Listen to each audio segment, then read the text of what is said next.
That we in the past we've operated strictly from this acute care model or acute care approach or medical model, which says if we just treat the addict and get them stabilized, then everything will be okay. And that's a falsehood in the sense that addiction impacts more than just the addict, the person that's struggling with addiction.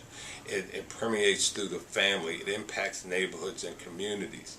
And that our approach, and I'm a strong advocate for our approach, should be more along the lines of holistic, meaning that we should begin to develop and have services for family members.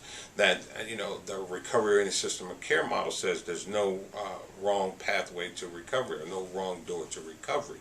And I think we need to embrace that. So I've sort of like walked on both sides. I want to push the system to be more responsive to its stakeholders, whether it's the family members or whether it's the addicted person. Maybe also doing some education for our key decision makers, elected officials.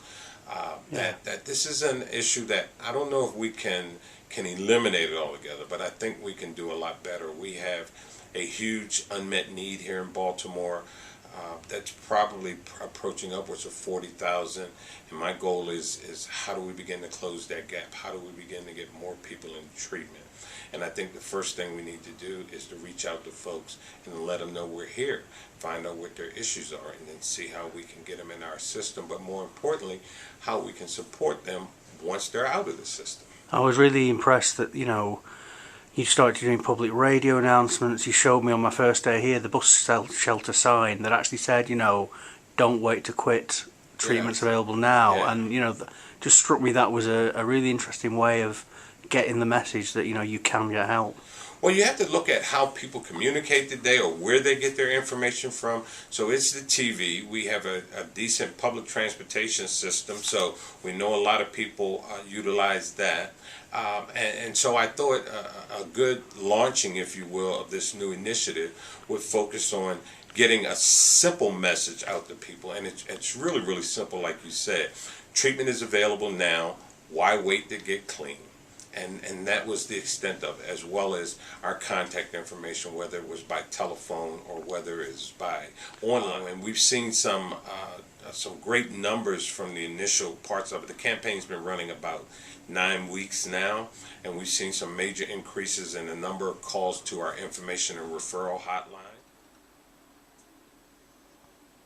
Oh, that's really good. I just wanted to say, I've visited lots of projects. Mm-hmm. But I'm just going to say to you that, I was absolutely blown away by the grassroots recovery stuff going on at places like Penn North and Dee's Place, where you've got late night or 24/7 stuff that's emerged out of those recovering communities themselves. It's not come from some big funder or from somebody saying you've got to do this. Yes. It's come from people themselves in recovery getting together and saying, what can we do to help?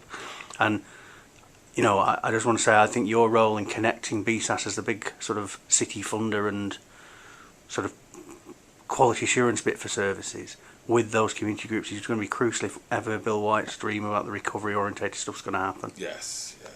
Well, I'm really proud to be a member of Baltimore's recovering community, person in long-term recovery with 17 years. I'm not exactly sure if that's the only thing driving my passion, or it's just I believe in fair play, is that anybody that is struggling with this should have an opportunity to get clean just like I did.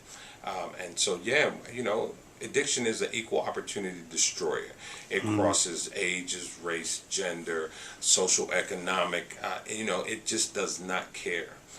My hope is that the recovery community and entering recovery in the recovery community is that bridge back into mainstream society in whatever way or role you choose to engage back in it again. I don't believe that once you cross over into addiction that there is no bridge or any way to cross back into society. Thanks, Carlos. Thanks very much. Thanks, Peter.